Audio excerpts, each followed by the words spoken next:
कार्यक्रमाचे उद्घाटक आमदार सुधाकरजी अडबले, विचारपीठावर उपस्थित असणाऱ्या डॉक्टर रजनीताई हजारे,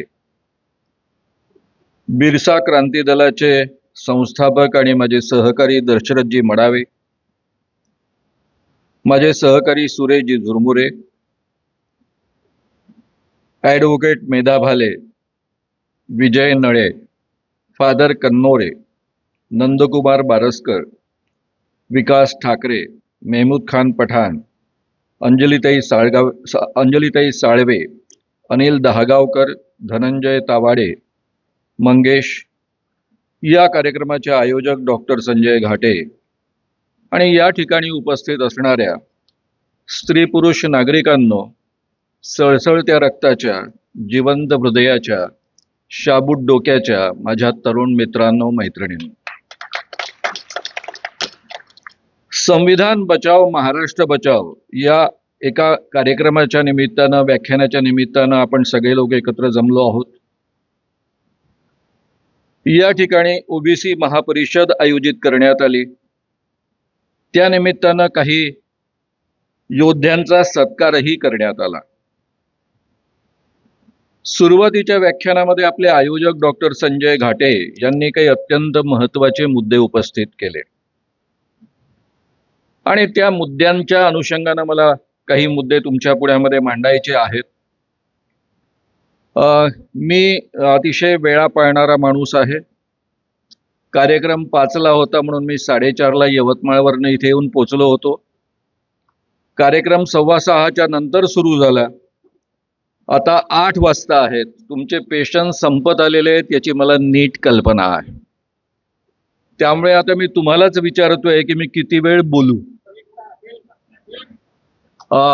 1 तासमध्ये माझ्या 1 तासामध्ये मी तुमच्या पुढ्यामध्ये हा विषय मांडण्याचा मी पूर्ण प्रयत्न करतो. पण माझी एक अट आहे, तुमच्यापैकी एकानेही मध्ये उठता कामा नये. कारण मला इतके वर्ष झाले, मी बोलतोय 51-52 वर्ष, तरी मला पिन ड्रॉप सायलेन्सची सवय आहे. एखादा जरी माणूस उठला तरी मी एका बाजूने डिस्टर्ब होतो आणि बाकीचे श्रोतेही डिस्टर्ब होतात. दुसरा आणखी एक महत्त्वाचा मुद्दा, तुम्हा सगळ्यांकडे एक अतिशय महत्त्वाचं यंत्र आहे, त्याबद्दल तुमचं अभिनंदन. पण त्याला आता पुढे तासभर आपला नोकर बनवा. त्याकरता कृपया ते सायलेंट मोडवर टाका. कोणाचाही फोन आला तर त्यांना SMS ने उत्तर द्या. प्रत्यक्ष फोनने उत्तर देण्याच्या भानगडीत पडू नका. जर तुम्ही तसं करायला लागला तर हा माईक तिकडे आपण पाठवू, कारण ते इतकं महत्त्वाचं असेल की सगळ्यांनी आपण ऐकलं पाहिजे, असाच त्याचा अर्थ होतो. मित्रांनो, प्रामुख्यानं आपल्या आयोजकांनी काही प्रश्न उपस्थित केले या ठिकाणी. या देशामध्ये एकेकाळी सोन्याचा धूर निघत होता आणि आज या देशामधल्या सर्वसामान्य माणसांची स्थिती काय आहे. मी मुद्दाम ओबीसी हा शब्द टाळतो आहे. ही परिस्थिती का आणि कशी निर्माण झाली?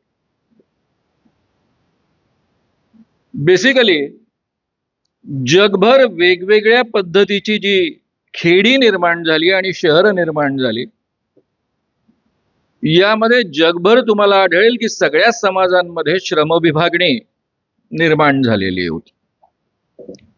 पिढ्यानपिढ्या काही माणसं एका विशिष्ट पद्धतीचा व्यवसाय करत असत. सुतारकाम करणारी माणसं त्यांची मुलं पुढे सुतारकाम करत असत. लोहारकाम करणारी माणसं त्यांची पुढच्या पिढ्या या लोहारकाम करत असत. आणि त्यावरनं तुम्हाला जगभरच्या सगळ्या समाजांमध्ये त्या त्या पद्धतीचे नावं दिसतात, आडनावं दिसतात. तिथे जात हा शब्द वापरला जात नाही, तरी व्यवसायाची ओळख पटेल या पद्धतीची काहीतरी ओळख असते. आणि त्याही ठिकाणी कनिष्ठ आणि वरिष्ठ या पद्धतीच्या काही संकल्पना निर्माण झाल्या की हा विशिष्ट पद्धतीचा व्यवसाय करणारा माणूस इतरांपेक्षा श्रेष्ठ नाही, आणि हा विशिष्ट पद्धतीचा जमीनदार जर असेल तर तो इतर व्यवसाय करणाऱ्या माणसांपेक्षा श्रेष्ठ. त्यामुळे जगभर उच्चनीचतेच्या कल्पना तुम्हाला पाहायला मिळतात. परंतु भारतामध्ये ज्या पद्धतीची कल्पना पुढच्या काळामध्ये रूढ झाली, ती मात्र तुम्हाला जगात कुठेही पाहायला मिळत नाही. हा दोन्हींमधला एक बेसिक फरक आहे, ज्याला आज आपण वर्णव्यवस्था म्हणतो. ती वर्ण व्यवस्था जगामध्ये तुम्हाला कुठेही पाहायला मिळत नाही. आणि त्यातूनच निर्माण झालेली पुढची आजची आपल्या भारतामधली जाती व्यवस्था.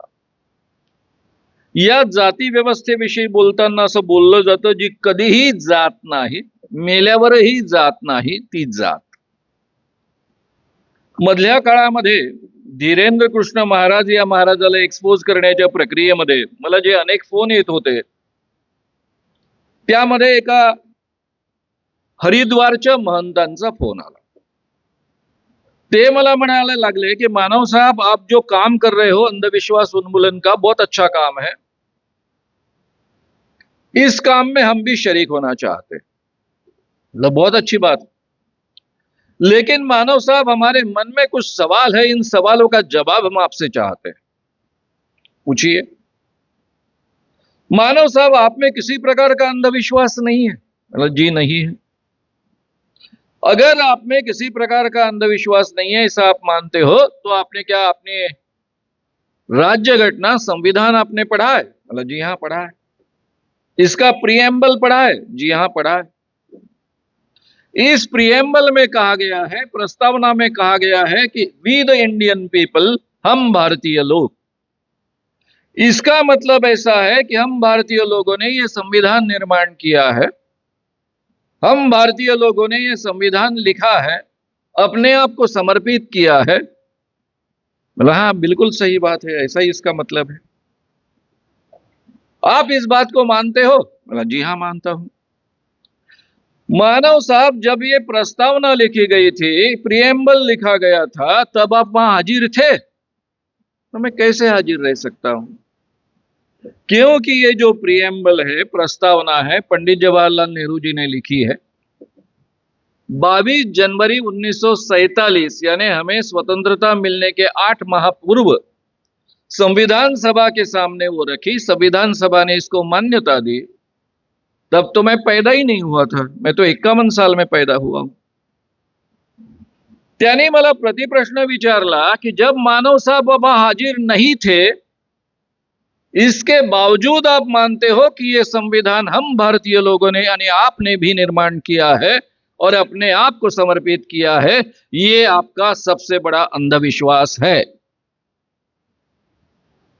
मी त्याला उत्तर देताना एवढंच म्हणालो की आपकी बात बिल्कुल सही है, क्योंकि ये जो संविधान है ये हम आम लोगों ने निर्माण किया है, हम आम लोगों के लिए लिखा है और हम आम लोगों ने अपने आप को इसको समर्पित किया है. ये संविधान आप जैसे खास लोगों के लिए नहीं है. आप जैसे जो खास लोग हो, जो डायरेक्टली ब्रह्मा के मुख से टपकते हो, पृथ्वी पर अवतरित होते हो, आपका जो संविधान था जिसे मनुस्मृति कहते हैं, 2000 सालों से आप इस मनुस्मृति संविधान के आधार पर राज कर रहे थे, उसको गाड़कर ही ये संविधान निर्माण हुआ है. मित्रांनो, मी त्यांच्या पुढ्यामध्ये का या पद्धतीने बोललो? खरं म्हणजे माझी रुटीन भाषा ही नाही आहे, मी या पद्धतीने कधी बोलत नाही. माझ्या एक लक्षात आलं की गेल्या 3-4 वर्षामध्ये या देशामध्ये जे काही घडतं आहे, त्याचं गांभीर्य सार्वजनिक क्षेत्रामध्ये काम करणाऱ्या अनेकांच्या तीव्रतेनं लक्षात येतं आहे. जे संविधान इतक्या मेहनतीनं या देशाला मिळालेलं आहे, ते गमावण्याची वेळ आज आपल्यावर येते आहे. लोकशाही गुंडाळून ठेवली जाते आहे. आरएसएसचे प्रमुख जाहीररित्या बोलताना बोलतात की हे जे संविधान आहे, आजचं संविधान आहे, ते युरोपीय मूल्यांनुसार निर्माण झालेलं संविधान आहे. आपल्याला भारतीय मूल्यांनुसार निर्माण झालेलं संविधान तयार करायचं आहे आणि म्हणून यामध्ये परिवर्तन करायचं आहे. आणि तरीही आपल्यापैकी अनेकांना हा धोका लक्षात येत नाही, कारण मित्रांनो, आपल्यापैकी अनेकांना हे संविधानाच्या माध्यमातून आपण काय मिळवलं याची जाणीव नाही आणि म्हणून ती तीव्रतेनं मला तुमच्यापर्यंत पोहोचवणं नितांत गरजेचं वाटतं. मित्रांनो, या देशामध्ये इंग्रजांचं राज्य होतं, त्याच्या आधी मुस्लिम राजे होते, त्याच्या आधी हिंदू राजे होते. बघा, आपण उल्लेख करताना मी फार हिस्ट्रीच्या तपशिलामध्ये जाणार नाही, कारण त्यामध्ये अनेक वादांचे मुद्दे असू शकतात. पण सर्वसाधारणतः या देशामध्ये गेल्या 2000 वर्षांचा जर आपण इतिहास पाहिला, राज्य कुणाचंही असो, कुणीही राजा असो, 2000 वर्षापूर्वी एखादा राजा कदाचित नाभी असेल नंदवंशाचा, आणि तरीही या देशामध्ये मात्र मनुस्मृतीचं राज्य होतं. या देशामध्ये पुढच्या टप्प्यांमध्ये आणखी कोणी हिंदू राजे असतील आणि तरीही मनुस्मृतीचं राज्य होतं. या देशामध्ये मुस्लिम राजे आले. मुस्लिम राजे असताना सुद्धा तुमच्या माझ्या संपूर्ण भारतीय माणसांच्या जीवनावर, ज्यांना जे स्वतःला हिंदू म्हणवत असत किंवा भारतीय म्हणवत असत, त्यांच्या सामाजिक आणि धार्मिक जीवनावर मनुस्मृतीचंच राज्य होतं. या देशामध्ये आधुनिक विचारसरणी घेऊन इंग्रज आले. वैज्ञानिक प्रगतीसोबतच ते भारतामध्ये राज्य करू शकले, आणि तरीही या देशामध्ये एवढे आधुनिक विचारसरणीचे इंग्रज असताना सुद्धा या देशावर, तुमच्या माझ्या जीवनावर, सामाजिक आणि धार्मिक जीवनावर मनुस्मृतीचंच राज्य होतं. याची तीव्रता कदाचित आपल्यापैकी अनेकांना नसते. मी माझ्या आयुष्यामध्ये बोलताना नेहमी म्हणतो की मी श्याम मानव नावाचा एक माणूस तुमच्या पुढ्यामध्ये बोलतो आहे. मी जातपात मानत नाही. मानत नाही म्हणजे केवळ शब्दांपुरतं बोलत नाही, आयुष्यात खरंच मानत नाही. ज्यावेळेस माझ्या वयाच्या 19व्या वर्षी 20व्या वर्षी माझ्या लक्षात आलं की आपली आडनावं जाती प्रदर्शक असतात, त्यावेळेस मी जयप्रकाश नारायणांच्या संघटनेमध्ये काम करत होतो. जनेऊ तोडो जाती तोडो नावाचं आमचं आंदोलन होतं. माझ्या अनेक मित्रांनी आणि मी आपली आडनावं टाकून दिली, काहींनी आडनावं बदलली. त्यात मी माझं आडनाव बदललं, कारण महाराष्ट्रामध्ये आडनाव सातत्याने विचारलं जातं, आणि म्हणून मानव नाव धारण करून तेव्हापासून मी मानव बनण्याचा प्रयत्न करतो आहे. आता मित्रांनो, एका बाजूनं मी म्हणतोय की मी जात मानत नाही, पण समजा या देशामध्ये या पद्धतीची राज्यघटना निर्माण झाली नसती, तर मला मी माणूस म्हणतो आहे किंवा माणूस बोलतो आहे असं मला म्हणता आलं असतं का? या देशाच्या परंपरेनुसार जर मला बोलायचं असतं तर मला म्हणावं लागलं असतं की श्याम मानव नावाचा एक शूद्र तुमच्या पुढ्यामध्ये बोलतो आहे. ही या देशामधल्या सर्वसामान्य माणसाची खरी ओळख आहे. शाहू महाराज 1899 साली पंचगंगा नदीमध्ये स्नान करत होते. त्यांचा ब्राह्मण त्यांच्या पुढ्यामध्ये मंत्र म्हणत होता. शाहू महाराजांच्या एका ब्राह्मण मित्रानं लक्षात आणून दिलं की हा जो मंत्र म्हणतो आहे ते पुराणातले आहेत, पुराणोक्त आहेत, हे वेदोक्त मंत्र नाहीत. शाहू महाराजांनी स्वतःच्या पदरी नोकर असलेल्या ब्राह्मणाला स्वाभाविकच हा प्रश्न विचारला. तो म्हणाला, राजे महोदय, तुम्ही जरी राजे असलात तरी तुम्ही जन्माने शूद्र आहात, आणि शूद्राला वेद ऐकण्याचा अधिकार नाही, आणि त्यामुळं मला वेदांमधले मंत्र येत असले तरी मी तुमच्या पुढ्यामध्ये वेदांमधले मंत्र म्हणू शकत नाही. शाहू महाराजांना प्रचंड राग आला. त्यांनी त्याला हकलून दिलं, नोकरीवरनं काढून टाकलं, त्याचा पगार बंद झाला, आणि अख्ख्या महाराष्ट्रामध्ये आग लागली. त्याही वेळेस सांस्कृतिक दृष्ट्या आणि धार्मिक दृष्ट्या ब्राह्मण वर्गाचं प्रचंड वर्चस्व होतच, आणि म्हणूनच एवढी हिंमत झाली होती त्याची असं म्हणण्याची. पुण्यामध्ये जी प्रचंड आग लागली त्यामध्ये मोठमोठे ब्राह्मण उतरलेत मैदानामध्ये, आणि शाहू महाराज हे शूद्र आणि क्षत्रिय एकीने अशी संपूर्ण चर्चा सुरू झाली. त्यामध्ये एकमतानं ब्राह्मणांनी हा निर्वाळा दिला की शाहू महाराज क्षत्रिय आहे की शूद्र आहेत हे खरं म्हणजे आज चर्चा करण्यामध्ये काही अर्थ नाही, कारण कलियुगामध्ये केवळ 2च वर्ण शिल्लक आहे, एक ब्राह्मण आणि बाकी सगळेच्या सगळे शूद्र. 2 इतर वर्ण जे आहेत ते सस्पेंड केलेले आहेत, म्हणजे रद्दबातल झालेले आहेत. काँग्रेसचे पुढारी लोकमान्य टिळक यांनीही याच पद्धतीचं वक्तव्य केलं असं मानलं जातं. आणि लोकमान्य टिळकांनी जेव्हा हे वक्तव्य केलं त्यावेळेस त्यांना विचारण्यात आलं, प्रश्नोत्तर झालीत, चर्चा झाली, आणि त्या चर्चेमध्ये हा मुद्दा उपस्थित करण्यात आला की स्वतः शिवाजी महाराज जर क्षत्रिय आहेत तर शिवाजी महाराजांचे वंशज हे सुद्धा शाहू महाराज क्षत्रिय असले पाहिजेत. त्यावर उत्तर देताना लोकमान्य टिळकांनी असं म्हटलं जातं, असं म्हणाले की क्षत्रिय जे आहेत असं आपण मानतो शिवाजी महाराजांना, त्यांना गागा भट्टाने, काशीच्या गागा भट्ट या ब्राह्मणाने तात्पुरता अपवाद करून त्यांना क्षत्रिय बनवलं होतं. म्हणजे तात्पुरता अपवाद केला होता असं त्यांनी म्हटलेलं आहे. थोडक्यामध्ये त्या काळात आपल्याला सगळ्यांना ती कथा माहिती आहे, मी रिपीट करत नाही, फक्त तुम्हाला आठवण करून देतो की महाराष्ट्रामधले अनेक ब्राह्मण शिवाजीराजांच्या पदरी होते. ज्या शिवाजीराजांनी आपल्या आयुष्यामध्ये कधी अस्पृश्यता पाळली नाही, जातीभेद मानला नाही, वेगवेगळ्या जाती जमातीतल्या लोकांसोबत ते जेवत असत, अस्पृश्यता पाळत नसत. एवढंच नव्हे तर आपल्या सुराज्यामध्ये सामील करून घेण्याच्या प्रक्रियेमध्ये त्यांनी अनेक महारांना किल्लेदार बनवलं, रामोशांना सेनापती किल्लेदार बनवलं, अनेक मुस्लिमांना किल्लेदार सेनापती बनवलं. वेगवेगळ्या जाती धर्माच्या लोकांना, वेगवेगळ्या धर्मांमधल्या लोकांना सुद्धा आपल्या सुराज्याच्या प्रक्रियेमध्ये सामील करून घेतलं आणि सगळ्यांना समान न्याय मिळेल या पद्धतीचं आपलं सुराज्य निर्माण केलं. त्या शिवाजी राजांचा राज्याभिषेक करण्याची जेव्हा वेळ आली, त्यावेळेस एकही ब्राह्मण त्यांच्या पदरी नोकरी असणारा सुद्धा त्यांना राज्याभिषेक करण्यासाठी तयार झाला नाही. कारण मनुस्मृतीमध्ये स्पष्ट वचन आहे की शूद्रांनी राजा बनता कामा नये.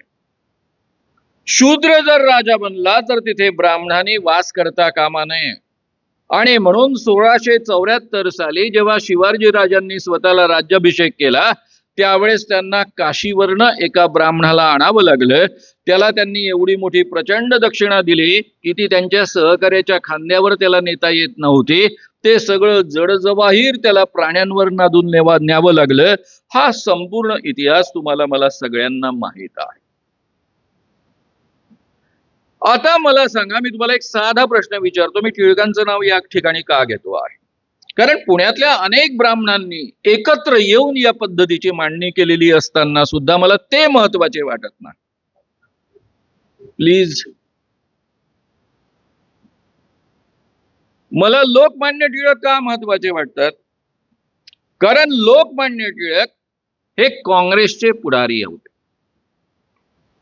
पुढच्या काळामध्ये 1920 सालापर्यंत ते भारतातले सगळ्यात मोठे काँग्रेसचे महत्वाचे पुढारी ठरलेले होते. माझा एक साधा सवाल तुमच्या पुढ्यामध्ये आहे. लोकमान्य टिळकांची जी विचारधारा आहे ती काँग्रेसची आधीची विचारधारा होती. कारण याच विचारधारेचे उच्चभ्रू पद्धतीचे लोक काँग्रेसमध्ये दाखल झालेले होते आणि तेच काँग्रेस चालवत होते. लोकमान्य टिळक यांचं भारतीय स्वातंत्र्य आंदोलनामधलं योगदान कोणीही नाकारू शकत नाही. प्रचंड मोठं योगदान त्यांचं राहिलेलं आहे. पण कल्पना करा की 1920 नंतर सुद्धा लोकमान्य टिळकांची जी विचारधारा आहे त्याच विचारधारेची माणसं काँग्रेसचं नेतृत्व करत राहिली असते, त्यांच्या नेतृत्वाखाली या देशाला स्वातंत्र्य मिळालं असतं, तर या देशाची राज्यघटना निर्माण करताना डॉक्टर बाबासाहेब आंबेडकर, ज्यांचा जन्म अतिशूद्र जातीमध्ये झालेला आहे, त्यांना संविधान सभेत मध्ये तरी शिरता आलं असतं का? या पद्धतीची राज्यघटना निर्माण करण्याची संधी मिळाली असती काय? मग असं काय घडलं की पुढच्या काळामध्ये या पद्धतीचं वातावरण या देशामध्ये निर्माण होऊ शकलं? आणि एका माणसाचा आपल्या सगळ्यांना विटाळ आहे, ज्याचे आपल्यावर सगळ्यात जास्त मोठे उपकार आहे. त्या माणसाचं नाव आहे मोहनदास करमचंद गांधी. आणि दुर्दैवानं आज या देशामध्ये महात्मा गांधींबद्दल बोलणं हे अतिशय अडचणीचं ठरणारी परिस्थिती आहे. 1920 साली 1 ऑगस्टला लोकमान्य टिळकांचा मृत्यू झाला. आणि म्हणून 1920 साली नागपूरला जे काँग्रेसचं अधिवेशन भरत होतं त्याचे अध्यक्ष महात्मा गांधी ठरले. पुढे महात्मा नाव पडलं त्यांना, मोहनदास करमचंद गांधी ठरले. त्यामध्ये एक अंत्यसंमेलन झालं 25 डिसेंबर 1920 साली आपल्याच नागपूरमध्ये. त्यामध्ये महात्मा गांधींचं भाषण आहे. ही काँग्रेस उच्चभ्रूंची काँग्रेस आहे. ज्या काँग्रेसमध्ये अस्पृश्यता पाळली जात असे त्या काँग्रेसबद्दल मी आता बोलतो आहे. या काँग्रेसच्या व्यासपीठावरनं किंवा विचारपीठावरनं महात्मा गांधी म्हणतात, मैं खुद एक हिंदू हूं. मैं रूढ़िवादी हिंदू होने का दावा करता हूं. मैं एक सनातनी हिंदू हूं. लेकिन हमारे धर्म में जो छुआछूत की प्रथा है वो सबसे बड़ा पाप है और इस पाप को मिटाना मैं अपना कर्तव्य मानता हूं. जो भी व्यक्ति जाति के आधार पर भेद करता है, उच्चता और नीचता मानता है, वो सनातनी हिंदू नहीं हो सकता. हे म्हटल्यानंतर स्वाभाविकच त्या ठिकाणी उपस्थित असणाऱ्या लोकांनी आडवे तिडवे प्रश्न विचारले. ते म्हणाले कि गांधी जी आप तो भगवत गीता को बहुत मानते हो, कई बार उसके उदाहरण देते हो, अवतरण हमको बताते हो. हमारी भगवत गीता में कहा है, मनुस्मृति में कहा है, वेदों में ऋग्वेद के पुरुष सूक्त में कहा है कि ब्रह्मा के मुख से ब्राह्मण पैदा हुए, बाहु से क्षत्रिय पैदा हुए, जांघों से वैश्य पैदा हुए, पैरों से शूद्र पैदा हुए. ये हमारा धर्म वचन है, इसके बावजूद आप इस ढंग की बात कैसे कर रहे हो. ज्या महात्मा गांधींना काँग्रेसचं नेतृत्व करायचंय, नुकतेच 5 वर्ष झाले ते भारतात पुन्हा आफ्रिकेमधनं आलेले आहेत. 1915 मध्ये ते भारतामध्ये आले, अजून ते काँग्रेसचे नेता बनायचे आहेत. त्यांना या देशाला स्वातंत्र्य मिळवून द्यायचं आहे. ज्या देशामध्ये 80% हिंदू आहेत त्या देशामधल्या काँग्रेसमध्ये, आणि आता सध्या या काँग्रेसमध्ये 99% अधिक हिंदू आहेत, त्या काँग्रेसमध्ये बोलताना महात्मा गांधी म्हणतात, मेरे धर्म ग्रंथों में कुछ भी कहा हो, मेरे सत्सद विवेक बुद्धि को जो जचेगा वही मैं स्वीकारूंगा.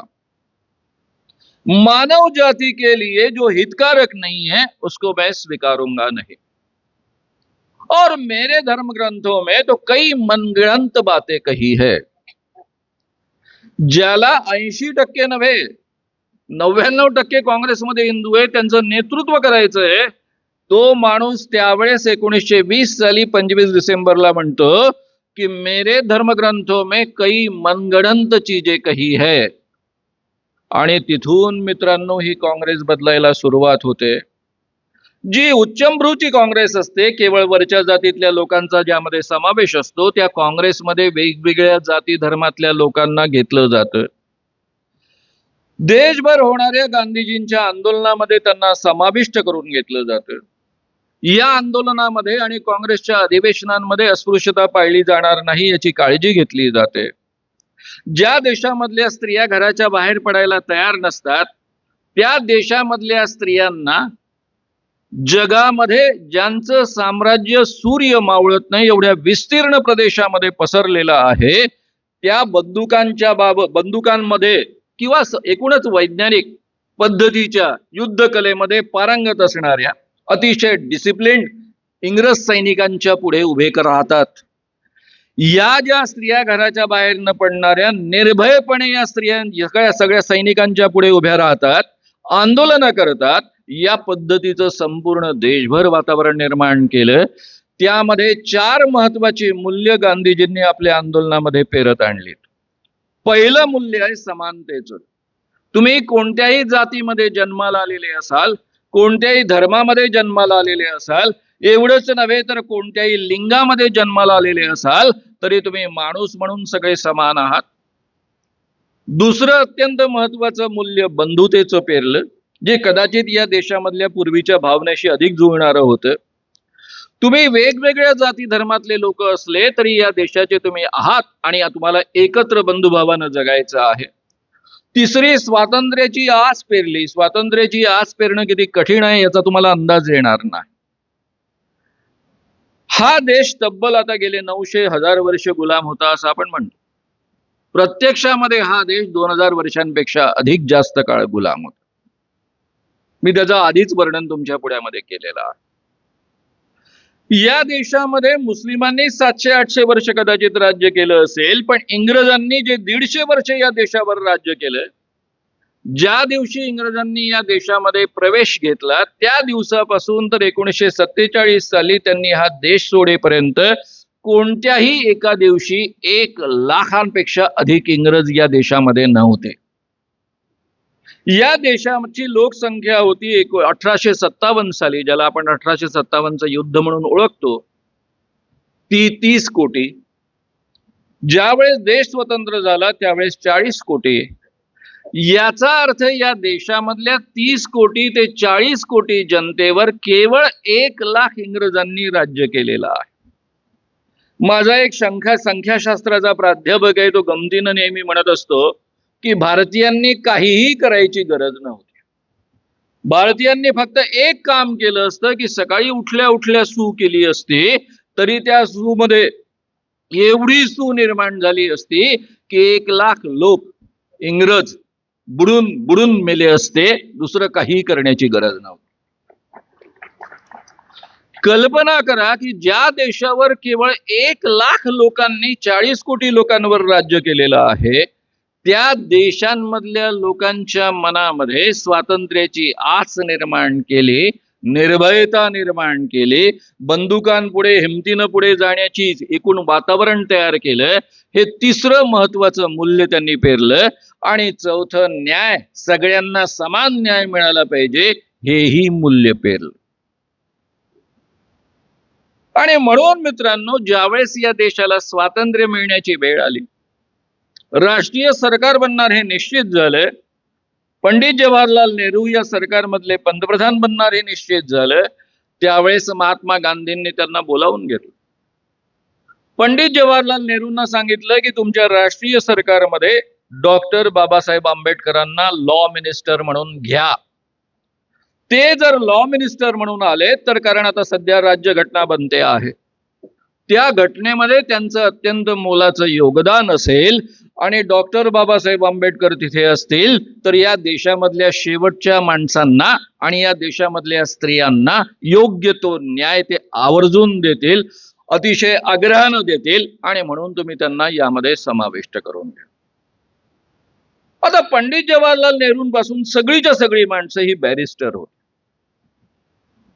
म्हणजे त्यावेळेस सगळे काँग्रेसचे पुढारी तुम्ही काढाल तर ते सगळे बॅरिस्टर होते. बाबासाहेबही बॅरिस्टर होते. ऑलरेडी राज्यघटनेचा मसुदा तयार झालेला होता. रावांनी तो तयार केलेला होता. पंडित जवाहरलाल नेहरूंनी त्याच्यावर हात फिरवलेला होता. स्वाभाविकच त्यावेळेस उपस्थित असणारे पंडित जवाहरलाल नेहरू आणि सरोजिनी नायडू असं म्हणाले की ऑलरेडी घटना बनते आहे, ड्राफ्ट तयार आहे, आपण तो तयार करतोच आहोत. बाबासाहेबांचं आपलं काही फारसं जमत नाही, अशा अवस्थेमध्ये आपणच करू शकतो ना हे. त्यावर पंडित जवाहरलाल नेहरूंना महात्मा गांधी प्रश्न विचारतात, ही राज्यघटना आपण कोणाची तयार करतो आहोत?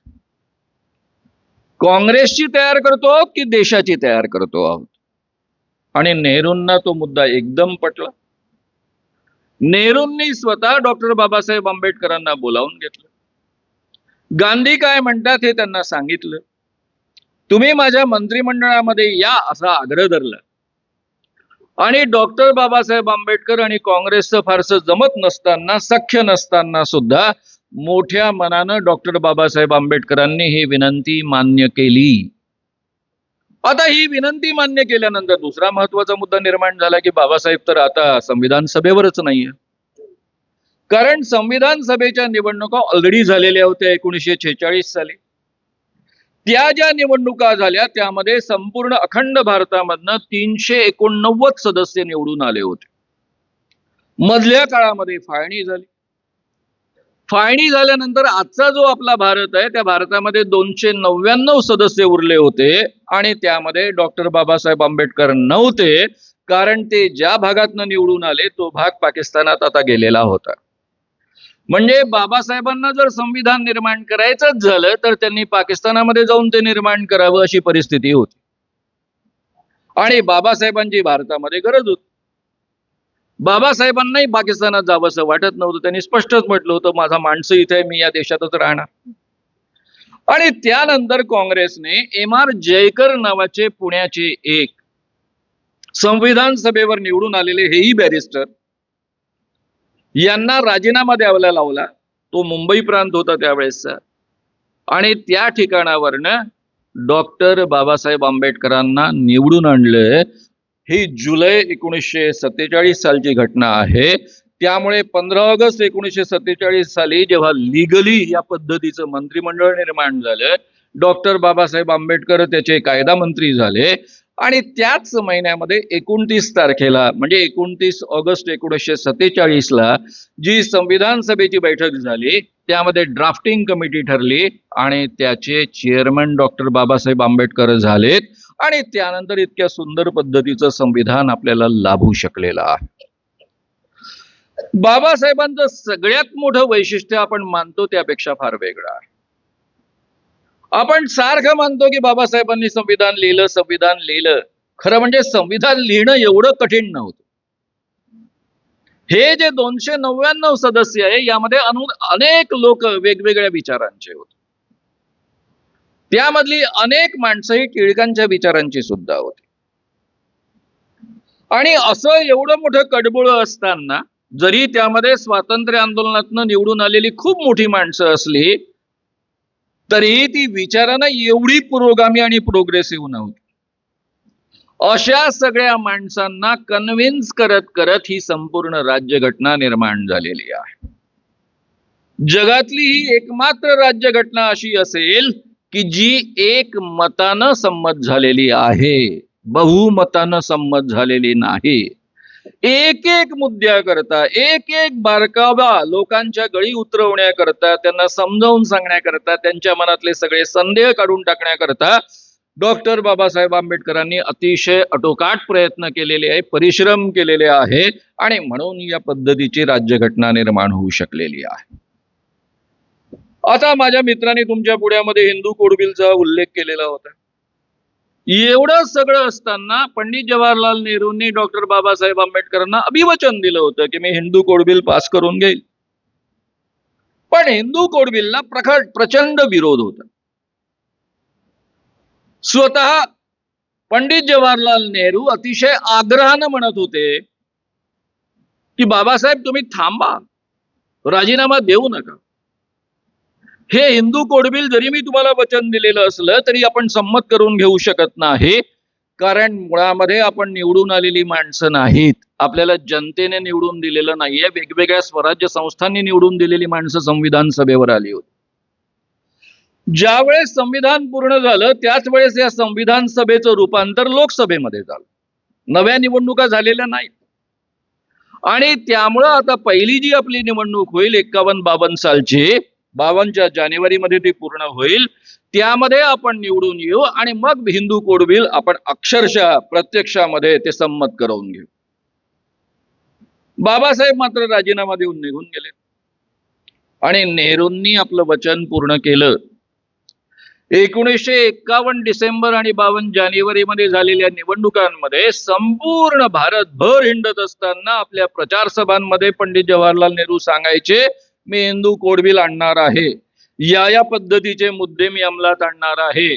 आणि लोकांनी त्यांना थम्पिंग मेजॉरिटीने निवडून दिलं. आणि त्यानंतर हेच कोड बिल जसंच्या तसं, जसं डॉक्टर बाबासाहेब आंबेडकरांनी मांडलेलं होतं तसंच्या तसं त्याचे 4 भाग करून पुढच्या भागामध्ये त्यांनी संमत करून घेतलेला आहे. हा संपूर्ण या राज्यघटनेचा इतिहास आहे. एका बाजूनं आपण बोलत असताना डॉक्टर बाबासाहेब आंबेडकरांची राज्यघटना म्हणतो. खरं म्हणजे असं म्हणताना आपला ऊर अभिमानाने भरून येतो. पण त्यातनं आपण आपल्या समाजाचं प्रचंड मोठं नुकसान करून जातो. ही जी राज्यघटना आहे ती फक्त शेड्यूल कास्टची आहे आणि शेड्यूल ट्राईबची आहे अशी सगळ्यांमध्ये समजूत आहे. आणि माझे मित्र दशरथ मडावी म्हणतात की शेड्यूल ट्राईब्सलाही वाटत नाही ही आपली राज्यघटना आहे. त्यामुळे आपण ही राज्यघटना जी जगातली सर्वोत्कृष्ट राज्यघटना मानली जाऊ शकते ज्या राज्यघटनेमध्ये अगदी सुरुवातीलाच ही 4 अत्यंत महत्वाची आणि मोलाची मूल्य आलेली आहेत: इक्वॅलिटी, लिबर्टी, फ्रॅटर्निटी आणि जस्टिस. जस्टिस म्हणजे केवळ न्यायालयात मिळणारा न्याय नाही, सामाजिक न्याय, राजकीय न्याय, आर्थिक न्याय. याचा अर्थ गरिबी श्रीमंतीतला भेद कमीत कमी करणं. या पद्धतीची राज्यघटना या देशानं निर्माण होऊ शकले. हे जे सगळ्यात मोठं सामर्थ्य आहे, ते सामर्थ्य आपण विसरून जातो. या राज्यघटनेनं या देशामधल्या प्रत्येक माणसाला प्रचंड काही दिलेलं आहे. या देशामध्ये पूर्वी मनुस्मृतीचं राज्य होतं, त्यातले 1-2 फक्त उल्लेख घेऊन मी पुढे जातो. ब्राह्मणों की सेवा करना ही शूद्रों का मुख्य कर्म है. जर तुम्ही इतर जातीमध्ये जन्माला आले असाल आणि कलियुगामध्ये सगळेच्या सगळे शूद्र आहेत, तर तुमचं एकच काम आहे, फक्त ब्राह्मणांची सेवा करणं. यदि शूद्र गर्व से ब्राह्मण पर थूक दे तो उसके ओठ काट ले, पेशाब कर दे तो उसका लिंग कटवा दे, लेकिन उसकी ओर अपान वायु निकाले तो उसकी गुदा कटवा दे. अपान वायू याचा अर्थ काय होतो माहितीये? पादणे आपल्या वऱ्हाडी भाषेमध्ये. आता आपले मोदीजी आपल्याला नेहमी गॅरंटी देतात की मैं तुम्हें गॅरंटी देता हूं. छाती बडवून बडवून सांगतात 56 इंची. का हो, तुम्ही असं 56 इंची छाती आपली तुमची जेवढी असेल इंची तेवढी बडवून सांगणार का? मैं आप सबको गॅरंटी देता हूं, मैं कभी किसी के सामने पादूंगा नाही. पॉसिबल तरी आहे का? समजा एखादा ब्राह्मण समोरनं येतोय, हा शूद्र माणूस त्याला नमस्कार करतोय आणि तेवढ्या त्याचं सुटलं तर गुदा कापून टाकायची. या देशामध्ये ब्राह्मणाची संपत्ती कधीही राजानं ताब्यामध्ये घ्यायची नाही. सगळ्यात मोठं पाप जर कोणतं असेल राजाचं, तर ब्रह्महत्या हे पाप आहे, त्याने ते कधीही करता कामा नये. आणि शूद्राची काय? शूद्र की हत्या कुत्ता बिल्ली मेंढक की हत्या के समान है. म्हणजे या देशामधले जे बहुसंख्य शूद्र आहेत, बहुसंख्य म्हणण्यापेक्षा 95% शूद्र आहेत, त्या शूद्रांची योग्यता काय? मेंढक, कुत्ता, बिल्ली यांची हत्या आणि एखाद्या शूद्राची हत्या समान आहे. राजांनी धर्माकरता काय करायचं? राजांनी धर्माकरता यज्ञ करायचे आणि दर यज्ञाच्या वेळी ब्राह्मणांना दान द्यायचं. काय दान द्यायचं? ब्राह्मणांना दान द्यायचं. पहिला नंबर 1 वर आहे स्त्री, त्यानंतर आहे गृह, त्यानंतर आहे स्त्री, गृह, शय्या, वाहन आदी भोग साधक पदार्थ तथा धन दे. म्हणजे राजांनी जर वर्षातनं 2 यज्ञ केले तर दर यज्ञाच्या वेळी एक स्त्री, दुसऱ्या यज्ञाच्या वेळी दुसरी स्त्री, अशा स्त्रिया द्यायच्या भोगण्यासाठी ब्राह्मणांना. ब्राह्मणांना किती लग्न करण्याचा अधिकार होता? 4ही वर्णाच्या स्त्रियांशी लग्न करण्याचा अधिकार होता, पण त्यांनी 4च स्त्रियांशी लग्न केलं पाहिजे असं बंधन नव्हतं. पाहिजे तेवढ्या स्त्रियांशी अधिकृत लग्न आणि त्यानंतर राजाकडनं येणाऱ्या भोगण्याकरता स्त्रिया त्या वेगळ्या. ब्राह्मण स्त्रीबाबत काय होतं? ब्राह्मण स्त्रीला केवळ ब्राह्मण पुरुषाशीच लग्न करण्याचा अधिकार होता. ब्राह्मण स्त्री कधीही त्यापेक्षा खालच्या वर्णाशी, क्षत्रिय, वैश्य आणि शूद्र पुरुषाशी लग्न करू शकत नसे. हा प्रकार प्रतिलोम विवाहाचा निषिद्ध होता. समजा एखाद्या ब्राह्मण स्त्रीने जर या पद्धतीनं लग्न केलं तर तिच्या मुलांना चांडाळ म्हणत असत. चांडाळ कोण? चांडाळ या 4 वर्णात बसत नाही, हा 5वा वर्ण आहे. त्यामुळे आपली जी समजूत आहे 4च वर्ण असतात ते विसरून जा. हा 5वा वर्ण, हा 4ही वर्णांच्या बाहेरचा वर्ण. याला गावात यायचा अधिकार नाही, गाव कुसाबाहेर राहण्याचा अधिकार नाही, याने फक्त स्मशानातच राहिलं पाहिजे. ब्राह्मण स्त्रीला झालेली इतर वर्णांपासून, पुरुषांपासून झालेली मुलं ही चांडाळ असतात. आज माझ्या 3 मित्रांच्या बायका ब्राह्मण आहेत. पहिले आहेत जाधव, नरेंद्र जाधव, डॉक्टर नरेंद्र जाधव. माझ्या मुंबईचे अध्यक्ष होते ते. तुम्हा सगळ्यांना माहिती आहे ते अतिशय मोठे ऑफिसर होते रिझर्व्ह बँकेमध्ये. दुसरे माझे एक चांगले मित्र आहेत, त्यांचं नाव आहे प्रकाश आंबेडकर. तिसरे माझे अतिशय चांगले मित्र आहेत, जे नेहमी माझ्या चळवळीमध्ये सोबत राहिलेले आहेत, पण आता जरा वेगळ्या ठिकाणी आहेत. त्यांचं नाव आहे रामदासजी आठवले. तिघांच्याही बायका ब्राह्मण आहेत आणि तिघांची मुलं सन्मानानं जगू शकता आहेत. कारण या पद्धतीची राज्यघटना निर्माण झालेली आहे, ज्यामध्ये ब्राह्मण स्त्रियांना सुद्धा आवडेल त्या पुरुषाशी लग्न करण्याचा अधिकार मिळालेला आहे. हे स्वातंत्र्य या राज्यघटनेनं आम्हा सगळ्यांना दिलेलं आहे. समजा या राज्यघटना या पद्धतीची निर्माण झाली नसती तर मला काय करावं लागलं असतं? मी एका शेतकऱ्याचा मुलगा असल्यामुळे मला कदाचित शेती करत बसावं लागलं असतं. तुमच्या पुढ्यामध्ये येऊन या पद्धतीनं बोलण्याचा मला अधिकार मिळाला नसता. पण ब्राह्मण पुरुषांनाही हे स्वातंत्र्य मिळालं ना. नितीन गडकरी माझे कॉलेज जीवनापासूनचे मित्र आहेत. आज त्यांना अख्खा देशच नव्हे तर जग त्यांना रोडकरी म्हणून ओळखतं. जर ही राज्यघटना निर्माण झाली नसती तर गडकरींना काय करावं लागलं असतं? कदाचित देवळामध्ये पूजा अर्चा करावी लागली असती, नाही तर एखाद्या गुरुकुलामध्ये गुरु म्हणून काम करावं लागलं असतं. पण रोडकरी कधीच बनता आलं नसतं. या राज्यघटनेनं या देशाच्या इतिहासामध्ये गेल्या 5000 वर्षांच्या इतिहासामध्ये आणि गेल्या 2000 वर्षांच्या इतिहासामध्ये तर 100% पहिल्यांदा या देशामध्ये जन्माला आलेल्या प्रत्येक माणसाला माणूस म्हणून सन्मान दिलेला आहे, माणूस म्हणून स्वातंत्र्य दिलेला आहे, माणूस म्हणून अस्तित्व दिलेलं आहे.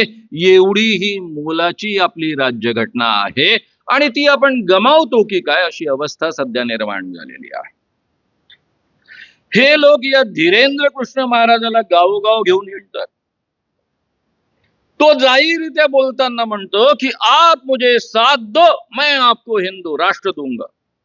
आणि यांचं हिंदू राष्ट्र हा शब्द ऐकला की मी आतून बाहेरून घाबरून जातो. मला एकदम पेशवाई मधलं फुल्यांनी केलेलं वर्णन आठवतं. फुले लिहून ठेवतात की पेशवाईमध्ये एखाद्या जर अतिशूद्र माणसाला रस्त्यावरनं चालायचं असेल तर पायामध्ये चप्पल घालण्याचा अधिकार नसायचा. भर उन्हामध्ये भर दुपारी रणरणत्या उन्हामध्ये त्यांनी अनवाणी पायाने चालायचं. त्याने रस्त्यामध्ये थुंकू नये म्हणून गळ्यामध्ये मडकं बांधायचं आणि रस्त्यावरनं चालताना त्याची पावलं रस्त्यावर उमटू नयेत म्हणून त्याने मागे झाडू बांधायचा.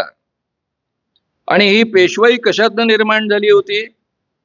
जे शिवाजी राजे जाती प्रथा पाळत नसत, स्पृश्य अस्पृश्य भेद मानत नसत, महारांना रामोशांना किल्लेदार बनवत असत, सेनापती बनवत असत, त्याच शिवाजी राजांच्या सुराज्यामधनं निर्माण झालेली ही पेशवाई आहे. हा जो धीरेंद्र कृष्ण महाराज आहे त्याचा एक व्हिडिओ अत्यंत प्रचलित आहे युट्यूबवर, तुम्हाला आजही तो पाहायला मिळेल. एक अछूत माणूस त्याच्या पायावर डोकं ठेवायला आला. तो त्याचा परमभक्त, तो त्याला ओळखतो. जसा तो त्याच्या पायाला स्पर्श करायला लागतो हा लाखो लोकांसमोर म्हणतो, ए हमें छुओ मत, हम ब्राह्मण हैं, तुम अछूत हो, हमें छुओ मत. एट्रॉसिटी ऍक्ट नुसार हा या देशामध्ये गुन्हा आहे आणि तरीही या माणसाला कोणी जेलमध्ये पाठवायची हिंमत करू शकत नाही. उलट महाराष्ट्रामधले मोठे नेते त्याला गावोगाव घेऊन येतात, केंद्रीय मंत्री त्याला औरंगाबादमध्ये आणतात, मुंबईमध्ये आणतात, वेगवेगळ्या ठिकाणी आणतात. या पद्धतीचं हिंदू राष्ट्र आणू इच्छितात. मग एका वक्त्यांनी उल्लेख केला, आपल्या अध्यक्षांनी उल्लेख केला बहुधा, प्रदीप मिश्रा नावाचे एक पंडित, ते येऊन गेले तुमच्या परिसरामध्ये. ते जाहीररित्या म्हणतात हमें हिंदू राष्ट्र लाना है आणि आपल्या पुरांना काय सांगतात? बेलपत्तीला शहद लावा, ते शंकराच्या पिंडीला अर्पण करा, वाहा. वर्षभर जर तुम्ही अभ्यास नसेल केला तरीही तुमचा पोरगा पास होऊन जाईल. दुसऱ्या बाजूने डॉक्टर बाबासाहेब आंबेडकर सांगतात रात्रंदिवस अभ्यास करा, प्रचंड मेहनत करा, शिका आणि मोठे व्हा. ठीक आहे, बाबासाहेब तर स्वतः फार विद्वान होते, त्यांनी प्रचंड अभ्यास केलेला होता. पण दुसरा एक माणूस जो कधी वर्गातच गेलेला नाही, अनपढ आहे, त्याचं नाव गाडगे महाराज, ज्याच्या नावाने आज अमरावती विद्यापीठ आहे. ते म्हणायचे पोरांना शिकवा, स्वतःजवळ पैसा नसन तर स्वतःचं लुगडं विका, स्वतःचं धोतर विका, धोतर आणि लुगडं पण नसन तर स्वतःचं खाण्याचं ताट विका, तांब्याचं असेल तर विका, जर्मनचं असेल तर विका, पण पोरांना शिकवा, पोरांना मोठं करा. आणि आमचे पंडित मिश्रा सांगता आहेत फक्त तुम्ही बेलफुलला पहा, तुमची पोरं वर्षभर अभ्यास जरी नाही केला तरी पास होऊन जाईल. म्हणजे आपल्या पोरांचं हे काय करू इच्छितात, यांचं हे हिंदू राष्ट्र आणणारे हे लोक नेमके काय आहे ते समजून घ्या. दुसरा आणखी हिंदू राष्ट्र आणणारा, त्याचं नाव ऑलरेडी घेतलं, त्याचं नाव संभाजी भिडे. संभाजी भिडे जाहीररित्या म्हणतात, काय म्हणतात की तुकाराम आणि ज्ञानेश्वर यांच्यापेक्षा मनु महाराज श्रेष्ठ आहेत. मनु महाराज कोणते? जे काही थोडीशी वचन मी आपली मनुस्मृतीमधली तुमच्यापर्यंत पोहोचवली ते मनु महाराज. ज्ञानेश्वर काय म्हणतात? येथे कुळ जाती वर्ण आगवेची गा, कारण कुळ जात वर्ण सगळं कारण आहे. तुकाराम महाराज काय म्हणतात? ब्राह्मणाशी शिवे कोपे तो ब्राह्मण नव्हे, तया प्रायश्चित्त काही देहत्याग करिता नाही.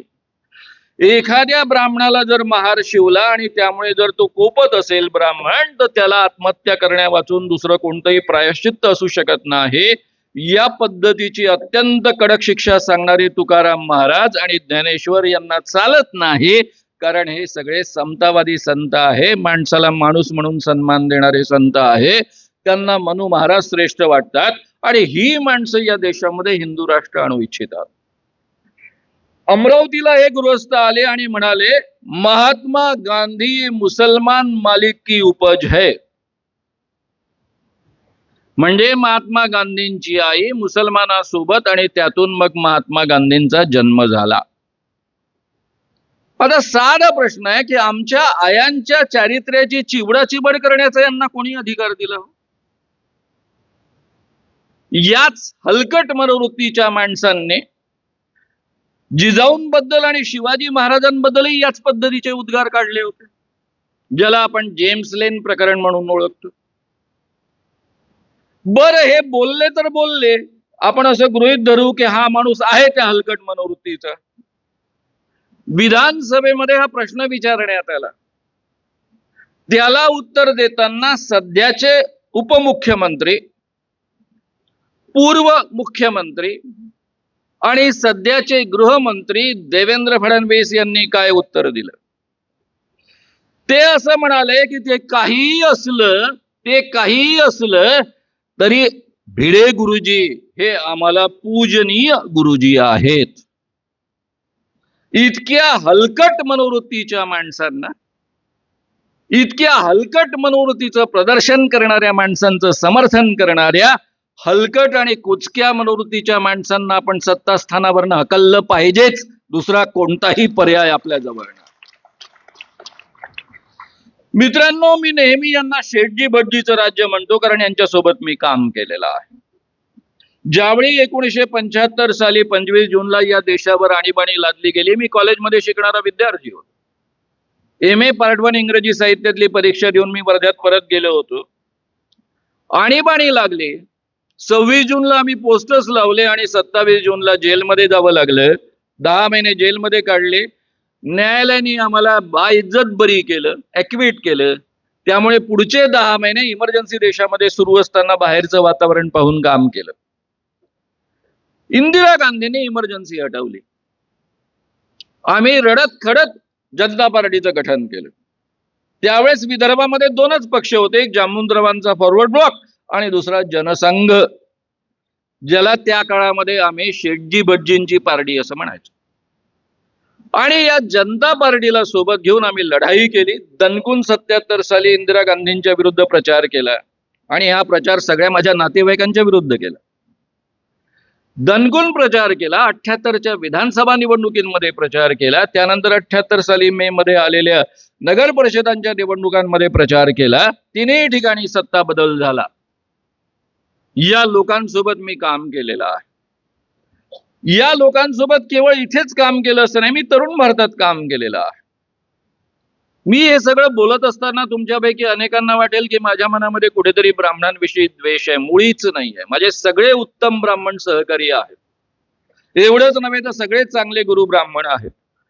विनोबा भावे यांच्या आश्रमामध्ये मी दीर्घकाळ राहिलेलो आहे. माझे वडील त्यांचे सेक्रेटरी राहिलेले आहेत. त्यांचा माझ्यावर खूप इम्पॅक्ट आहे. आचार्य दादा धर्माधिकारी हे आमचे बौद्धिक प्रशिक्षक आहे असं मी मानतो.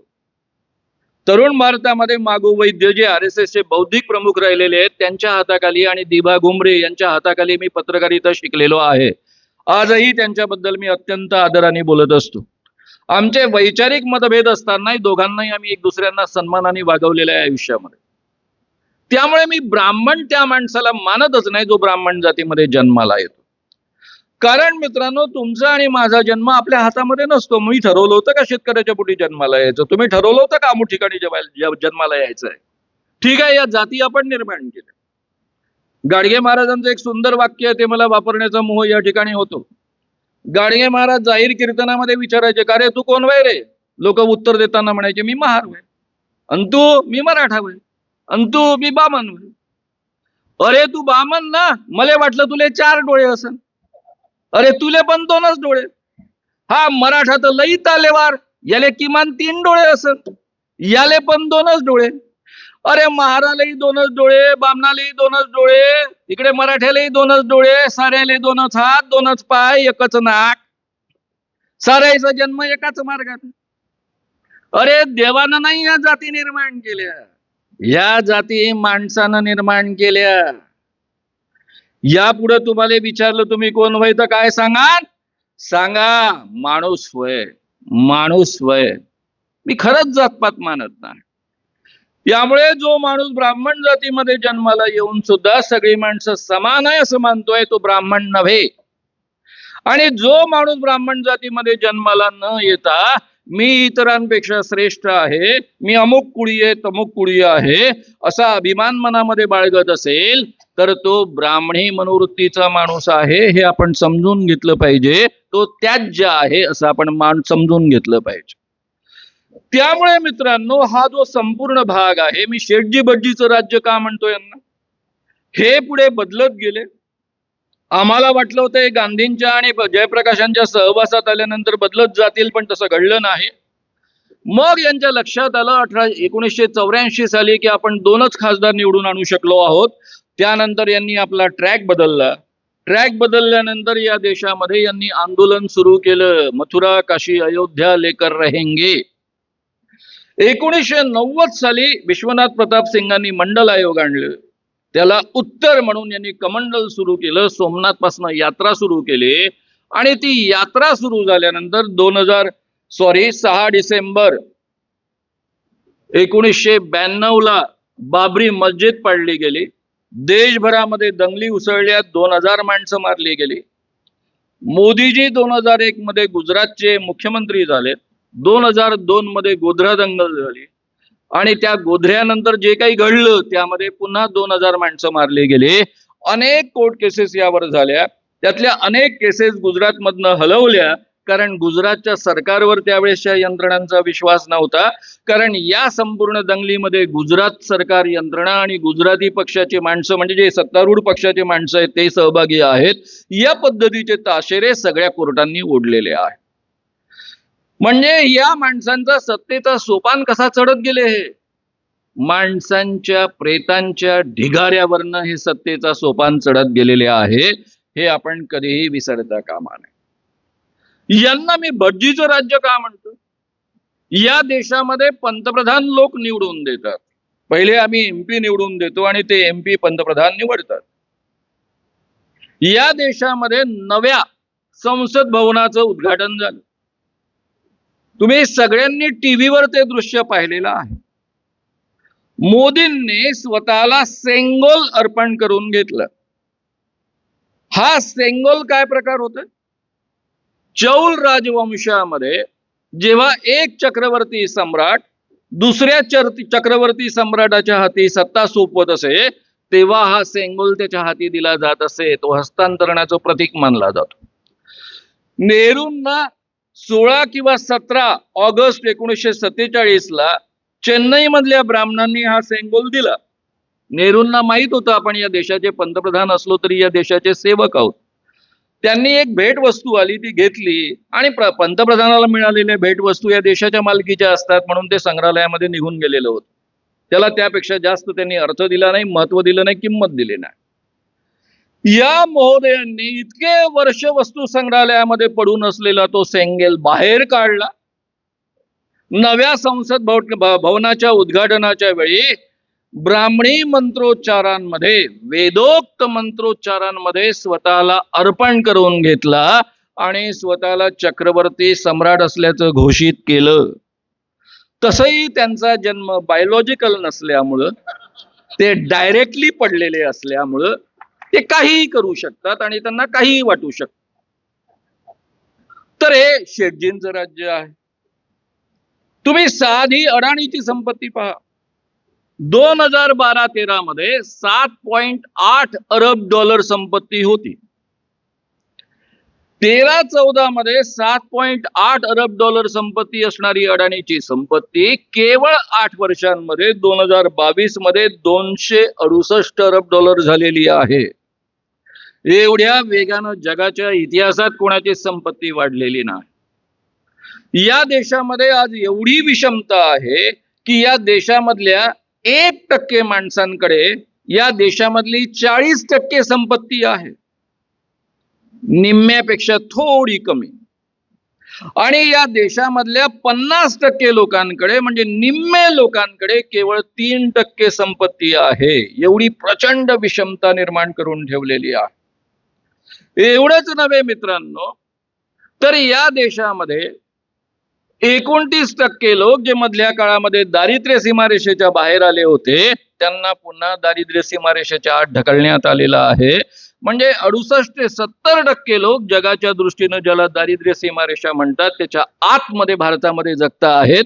आणि म्हणून 80% लोकांना आपल्याला धान्य पुरवावं लागतं, ही वस्तुस्थिती आहे. हे शेटजींचं आणि भटजींचं राज्य आहे. मग हा बोलताना डॉक्टरांनी जे प्रश्न उपस्थित केले त्यामध्ये एका प्रश्नाकडे माझं लक्ष वेधून घ्यायचं होतं. या देशामधल्या सर्वसामान्य माणसांच्या या दुरावस्थेला 2 कारणं आहेत. हा देश 2000 वर्षांपेक्षा का गुलाम राहिला अधिक काळ, त्याचं एक मात्र कारण आहे, या देशामध्ये चातुर्वर्ण्य होतं. जर क्षत्रियांवरच लढण्याची जबाबदारी असेल, क्षत्रियांची संख्या कधीच या देशामध्ये 10-15% अधिक नव्हती. त्यातही निम्मे स्त्रिया म्हणजे 7 ते 7.5% पुरुष. 7.5% पुरुष या देशाच्या संपूर्ण 100% जनतेचं कसं संरक्षण करणार? त्या काळामध्ये, ज्या काळामध्ये तलवारी घेऊन लोक लढत असत, तीर कामठ्यांनी लढत असत, स्वाभाविकच हा देश गुलाम होणारच. त्यामुळे हा देश गुलाम झाला. या देशामधली दुसरी अत्यंत महत्वाची गोष्ट होती, याचं सबलीकरण होतं, ते म्हणजे याच्या गाव व्यवस्थेमुळे, 12 बलुतेदार पद्धतीमुळे. ही जी 12 बलुतेदार पद्धती होती, आपली प्रत्येक खेडी एक स्वतंत्र देश म्हणा तुम्ही त्याला, स्वतंत्र यंत्रणा होती. या देशामधल्या माणसांना मिठाशिवाय दुसरं काही बाजारातनं आणावं लागायचं नाही. छोटी 2-3 खेडी असतील तर एक दुसऱ्याच्या सहयोगानं सगळ्या गोष्टी त्याच ठिकाणी निर्माण व्हायच्या. आणि म्हणून या देशामध्ये अनेक आक्रमणं झाली, अनेक गोष्टी झाल्या, तरी हा देश जिवंत राहिला, हे त्याच्या मागचं कारण आहे. आणि हे जर तुम्हाला अतिशय चांगल्या पद्धतीनं समजून घ्यायचं असेल तर महात्मा गांधींनी एक पुस्तक लिहिलंय, त्याचं नाव आहे हिंद स्वराज्य. त्याच्यावर एक मोठी सिरीज केली आणि ती सिरीज श्याम मानव चॅनल नावाच्या युट्यूबवर उपलब्ध आहे. तुम्हाला वेळ मिळाला तर अवश्य जाऊन ते ऐका. ते फुकटात ऐकायला मिळतं, त्यामुळे काही प्रॉब्लेम नाही. पण त्यातूनच या देशामध्ये वर्णव्यवस्था जी निर्माण झाली, त्यामुळे जाती व्यवस्था निर्माण झाली. आणि जाती व्यवस्था निर्माण झाल्यानंतर त्यातनं अस्पृश्यता निर्माण झाली आणि या देशामधले मोठे प्रॉब्लेम्स निर्माण व्हायला सुरुवात झाली. त्यानंतर या देशामधला दुसरा महत्वाचा मुद्दा होता, भारतामध्ये सोन्याचा धूर का निघत होता, त्याचं कारण एक मात्र होतं की हा देश पूर्णतः स्वयंभू होता, स्वतंत्र होता, प्रत्येक गाव स्वतंत्र होतं, सुजलाम सुफलाम होता. हळूहळू स्वाभाविकच बाकीच्या देशाला लुटत राहणार आहे. हा देश स्वतःचं संरक्षण करू शकला नाही. त्याच्या मागचं कारण मी तुम्हाला ऑलरेडी सांगितलं, इथली चातुर्वर्ण्य व्यवस्था निर्माण झालेली, आणि त्यामुळे हा स्वतःचं संरक्षण करू शकला नाही. या देशामध्ये ज्यावेळेस औद्योगिक समाज रचना निर्माण व्हायला सुरुवात झाली विज्ञानाच्या विकासासोबत, तर जगभर काय केलं, एक प्रक्रिया वापरलेली आहे, ती मला फक्त तुमच्यापर्यंत पोहोचवायची आहे. आणि ती प्रक्रिया म्हणजे, जर औद्योगिक विकास झपाट्यानं व्हायचा असेल तर मजुरांच्या किमती कमी ठेवायच्या, मजुरी कमी ठेवायची असेल तर अन्नधान्याच्या किमती कमी ठेवायच्या, आणि तुमच्या माझ्या जीवनासाठी जे जे आवश्यक आहे ते सगळंच्या सगळं शेतामध्ये निर्माण होतं. दूध असेल, दही असेल पासून सगळं शेतात निर्माण होत असतं, शेती संबंधित व्यवसायांमध्ये निर्माण होतं.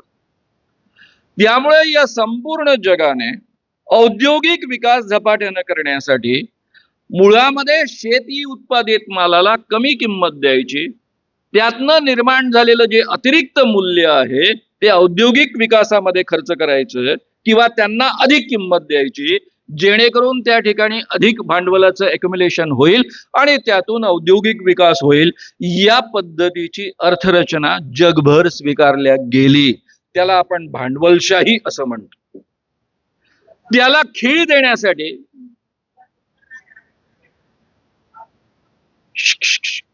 प्लीज इकडे लक्ष द्या. त्याला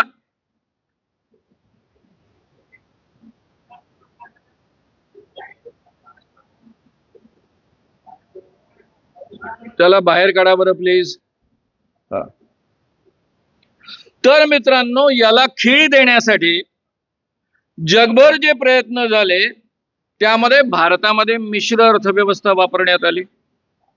पंडित जवाहरलाल नेहरूंच्या प्रामाणिकपणाविषयी आणि देशाच्या विकासामध्ये असलेल्या त्यांच्या योगदानाविषयी तुम्हाला 1% शंका व्यक्त करता येत नाही. पण ही प्रक्रिया भारतातही वापरण्यात आली. पुढे जे नियोजन आयोगाचे अध्यक्ष ठरले ते धनंजयराव गाडगीळ 1965-66 साली काय म्हणतात ते जरा ऐका. ते म्हणाले, या देशामधला शेतकरी जेव्हा मार्केटमध्ये जातो, स्वतःचं धान्य विकायला जात असेल किंवा काही खरेदी करायला जात असेल, त्यावेळेस तो स्वतः जाताना 3 पायल्या धान्य घेऊन जातो आणि 2 पायल्या धान्य परत घेऊन येतो. म्हणजे तो मार्केटमध्ये गेल्या गेल्या त्याचं 33% तो नागवला जातो. आणि त्यावेळेस त्यांनी तो धोका व्यक्त केला होता की दिवसेंदिवस ही परिस्थिती वाढत जाणार आहे, शेतकरी दिवसेंदिवस नागवला जाणार आहे. 1980 साली किर्लोस्कर नावाचं जे मॅगझिन आहे त्याच्यामध्ये मी एक विशेषांक तयार केला होता शेतकऱ्यांवरचा. शरद पवार, शरद जोशी, भीम दांडेकर यासारख्या सगळ्या लोकांच्या मुलाखती लिहून तो तयार केलेला होता. त्यामध्ये 1980 साली मी म्हणालो होतो की देश जर याच पद्धतीनं पुढे काम करत राहिला, या देशाची अर्थव्यवस्था, तर या देशामधले शेतकरी आत्महत्या करतील, दुसरं काहीही करू शकणार नाही. आणि त्यानंतर आत्महत्यांचं सत्र सुरू झालेलं आहे. माझा हा अभ्यासाचा विषय आहे, त्यामुळे मी एवढंच सांगेन की या देशामधल्या ओबीसींचे प्रश्न सुटायचे असतील तर या देशामधली अर्थव्यवस्था बदलावी लागेल. संपूर्ण ओबीसी समाज, त्यापासून मी मराठी वेगळे करत नाही, माझ्या दृष्टीनं तोही ओबीसीचा आहे.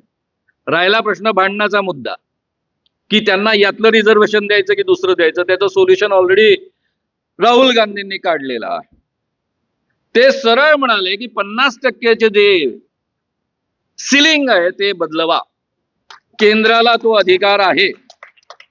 ते केवळ बोलून थांबले नाही, त्यांनी आपल्या मोदींना आवाहन केलेलं आहे.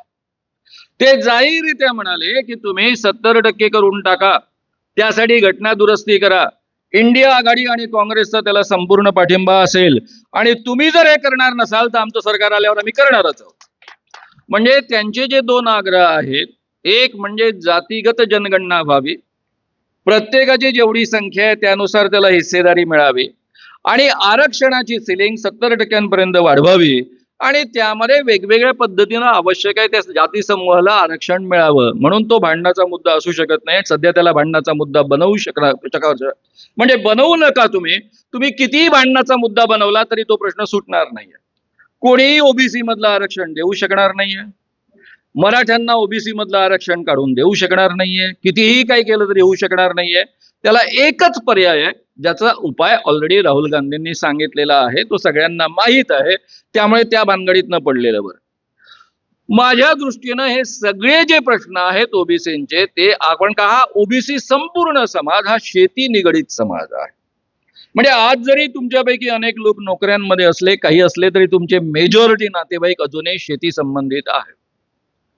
मग ते शेती संबंधित व्यवसाय करत असतील किंवा शेतीवर प्रत्यक्ष काम करत असतील किंवा शेती प्रत्यक्ष करत असतील, जोपर्यंत शेतकऱ्यांना त्यांच्या उत्पादित मालाला उत्पादन मूल्यानुसार भाव मिळत नाही, म्हणजे स्वामीनाथन आयोगाने जे ठरवलेलं सूत्र आहे त्यानुसार भाव मिळत नाही तोपर्यंत या देशामधल्या 60% लोकांचे प्रश्न सुटणं शक्य नाही आणि ओबीसींचेही प्रश्न सुटणं शक्य नाही.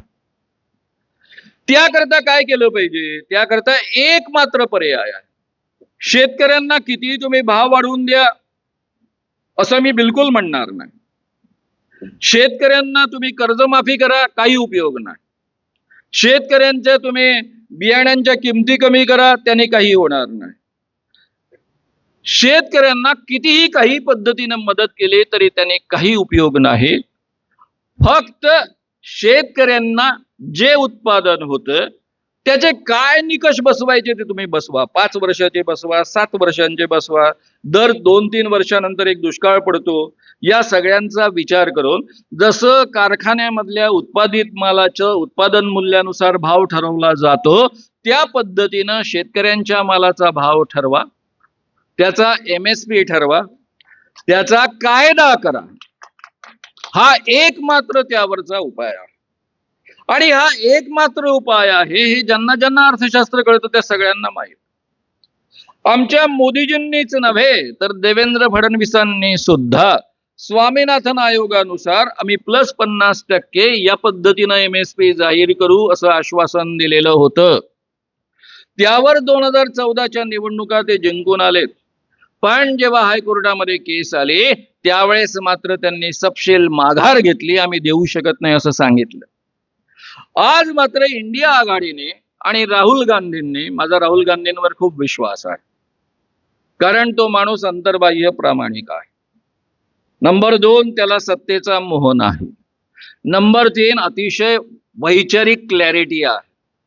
नंबर 4 आपल्या घटनेमधली जी 4 मूल्य आहेत ती आग्रहानं अंमलात आणण्यासाठी आणि ती मूल्य या देशामध्ये रुजावी याकरता तो कटिबद्ध असणारा माणूस आहे आणि त्यामुळे त्याच्यावर आपण विश्वास ठेवू शकतो.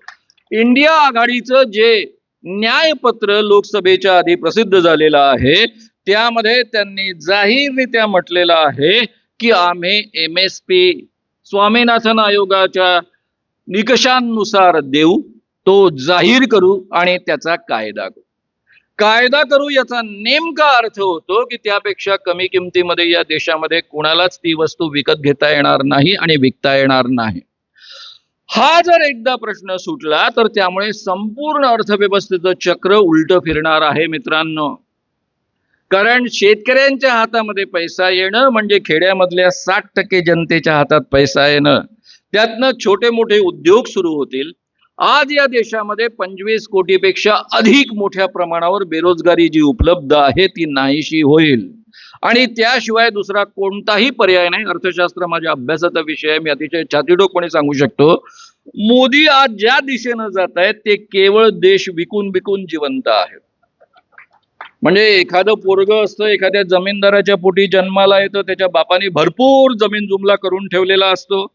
हे दिवट पोरग काय करतं, एक वर्षी काही जमीन विकून विकून मस्त छान छौकीने जगत राहतं. तसं आमच्या मोदीजींचं आहे. नेहरूंनी मेहनतीनं निर्माण केलेल्या सगळ्या कंपन्या धडाधड हे विकत आहेत, मातीमोल किमतीमध्ये विकत आहेत. एवढंच नव्हे तर या देशामधल्या सामान्य अर्थशास्त्र शिकणाऱ्या विद्यार्थ्याला माहित असतं की देशाची महागाई आटोक्यात ठेवायची असेल तर डिझेलच्या किमती कमी ठेवायच्या असतात. हा माणूस डिझेलच्या किमती भरमसाठ वाढवतो, देशातली महागाई वाढवून ठेवतो.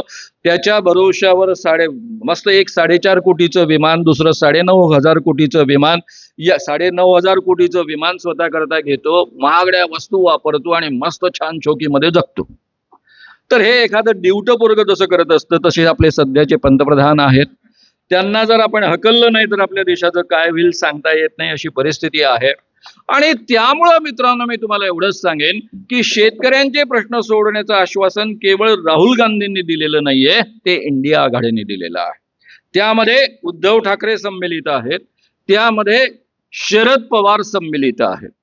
आणि त्यामुळे एकदा जर महाराष्ट्रामध्ये या पद्धतीचा आपण सत्ता बदल केला तर आपली राज्यघटना खऱ्या अर्थानं शाबूत राहील, आपली लोकशाही पुन्हा रिस्टोअर होईल आणि सगळ्यात महत्वाचा मुद्दा या देशामधल्या अनेक सर्वसामान्य माणसांना पुन्हा न्याय मिळण्याचे मार्ग उपलब्ध होतील.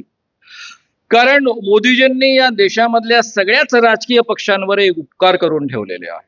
सगळ्यांचे डोळे आता खाडकन उघडलेले आहे. काय घडू शकतं याची कल्पना आलेली आहे. मला फार बरं वाटतं की मोदींसारखा माणूस बीजेपीचा पंतप्रधान झाला. तो नसता झाला आणि छुप्या पद्धतीनं हे शेटजी बड्जीचं राज्य जर वाढत गेलं असतं तर आपल्या देशाला हळूहळू त्यांनी फार गिळंकृत करून टाकलं असतं. पण ते इतके माजले, इतके उद्दामपणे वागायला लागले आणि आपलं खरं स्वरूप त्यांनी प्रगट केलं. त्यामुळे आपल्याला इतक्या लवकर यांची खात्री पटली की ही माणसं कशा पद्धतीची आहे. मित्रांनो, मी एक दोन गोष्टी फक्त तुमच्या पुढ्यात मांडून थांबणार आहे. मगा उल्लेख झाला बहिणींचा, लाडक्या बहिणींचा. थोडं अर्थशास्त्राबद्दल जरा वेगळ्या पद्धतीनं विचार केला पाहिजे. हे खरं आहे की महाराष्ट्र सरकारवर 8 लाख कोटींचं कर्ज ऑलरेडी झालेलं होतं. त्यानंतर ही लाडकी बहीण योजना सुरू झालेली आहे. त्यामुळे आता प्रत्यक्षात कर्जाचा आकडा काय असेल सांगता येत नाही. या देशामध्ये आपल्या मोदींनी आपल्या भांडवलदार मित्रांचे 26 लाख कोटीचं कर्ज, खरं म्हणजे प्रत्यक्षात 16 लाख कोटींचं कर्ज माफ केलं. या 16 लाख कोटींवरचं जे व्याज होतं ते 26 ते 30 लाख कोटींपर्यंत जातं. म्हणून प्रत्यक्षात आपण बोलताना असं बोलायला पाहिजे की 26 ते 30 लाख कोटी कर्ज माफ केलं. हे सगळे बँकांचे तुमचे माझे पैसे होते, बँकांमध्ये टाकलेले, ते सगळे आता नाहीसे झाले. आता हे नाहीसे झालेले पैसे कोण भरून देणार? सरकार. सरकार भरून देणार, याचा अर्थ तुमच्या माझ्या खिशामधनं पुन्हा ते पैसे जाणार आहेत त्या ठिकाणी. यातनं 1% सोडा, एक रोजगार निर्माण झालेला नाही. म्हणजे एकही रोजगार निर्माण न होता या देशातल्या पंतप्रधानांनी 16 लाख कोटी मुद्दलावर खऱ्या अर्थानं तिलांजली दिलेली आहे.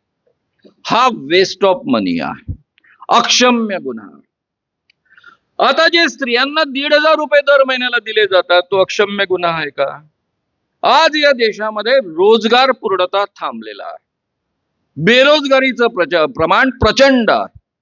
कोणत्याच क्षेत्रामध्ये रोजगार उपलब्ध होत नाही. अशा अवस्थेमध्ये ज्याला कल्याणकारी सरकार म्हणतात त्याची एक जबाबदारी असते रोजगार निर्मितीची. त्याकरता अशा वेळी सर्वसामान्य माणसाची क्रय शक्ती वाढवणं, त्यांची क्रय शक्ती वाढली की ती माणसं जे खर्च करतात, काही गोष्टी विकत घेतात, त्यातून छोटे मोठे रोजगार वाढतात आणि रोजगाराला चालना मिळते.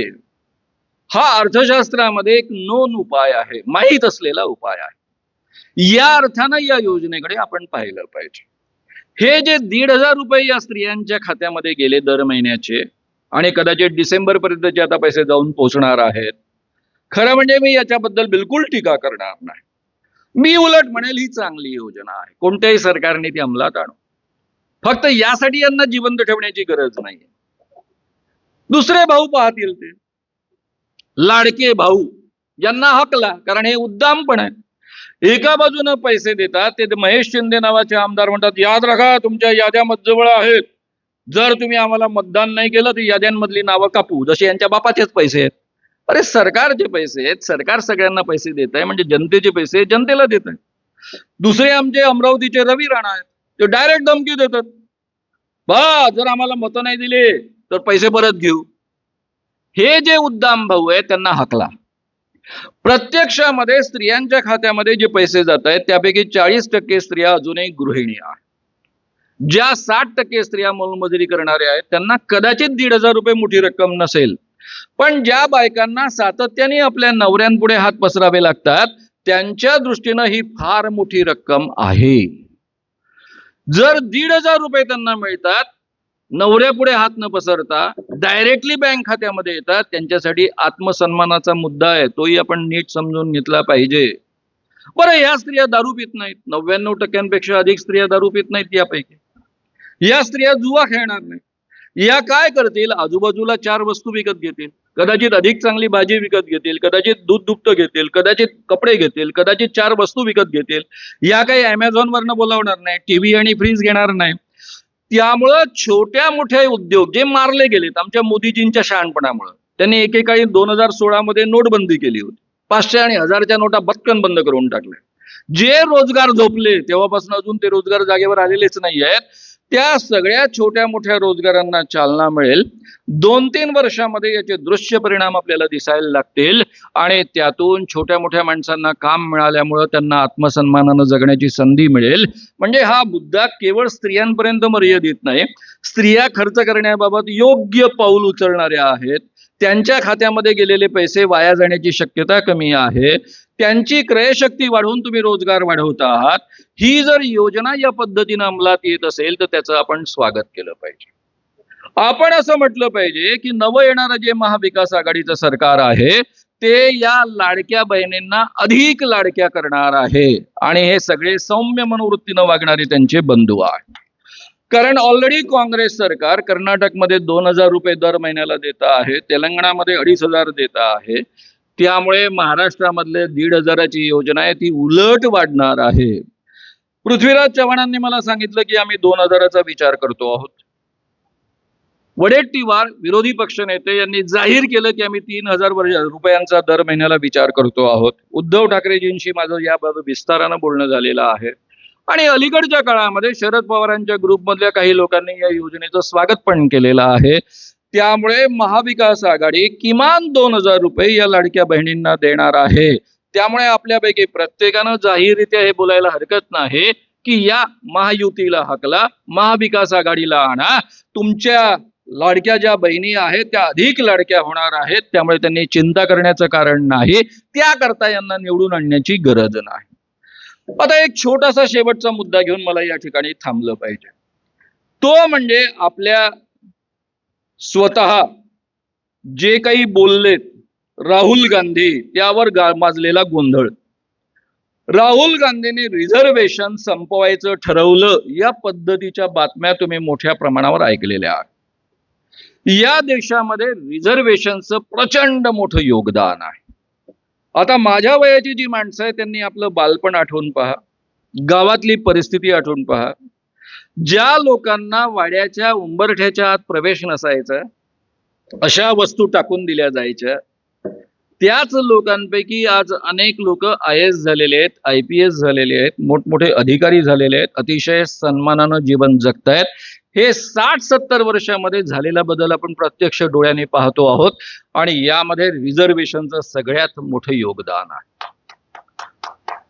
त्यामुळे या रिझर्वेशन बद्दल जर कोणी या पद्धतीनं बोलत असेल तर तो मुद्दा सिरियसली घेतलाच पाहिजे.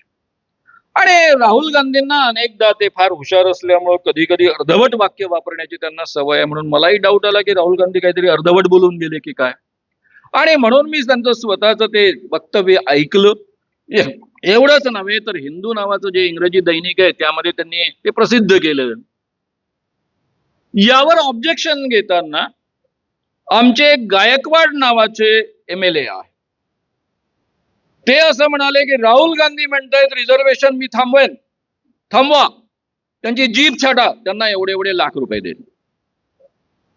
आता मी विचार केला की राहुल गांधी बोलले अमेरिकेमध्ये जॉर्ज टाउन येथे एका विद्यार्थ्यांनी त्यांना प्रश्न विचारला की भारतामधले रिझर्वेशन्स केव्हा थांबणार. त्यावर राहुल गांधींनी दिलेलं उत्तर आहे ते इंग्रजीत दिलेलं आहे. गायकवाड बिचारा त्याच्याकडे पाहिल्यानंतर त्याला कळणंच शक्य नाहीये की इंग्रजी इथे शिरलं तर पाहिजे काही. त्यामुळे आपण त्याला माफ करून टाकू. MLA असली तरी माफ, कारण आपल्या देशामध्ये कोणी MLA बनवू शकतं, त्याला काही शिक्षणाची अट नाहीये आणि इंग्रजी आलं पाहिजे असा काही आग्रह धरता येत नाही आपल्याला. त्यामुळे गायकवाडजी तुम्हाला माफ, कारण तुम्हाला या जन्मात कळणं शक्य नाहीये. दुसरे आणखी एक गृहस्थ आहे, त्यांचं नाव आहे आमचे नागपूरचे चंद्रशेखर बावनकुळे. हे आहेत बीजेपीचे अध्यक्ष. ते म्हणाले राहुल गांधी म्हणतायत रिझर्वेशन थांबवा, मग असं करा तसं करा तसं करा. मला शंका आली या माणसाला इंग्रजी तर कळणं शक्य नाही बा, तरी म्हटलं जी डिग्री पाहावी. आणि म्हणून मी विकिपीडियामध्ये पाहिलं, त्यामध्ये मला असं दिसलं की चंद्रशेखर बावनकुळे हे सायन्स ग्रॅज्युएट होता होता त्यांनी 1 वर्ष पूर्ण केलं, म्हणजे BSc पार्ट 1 पूर्ण केलं असावं.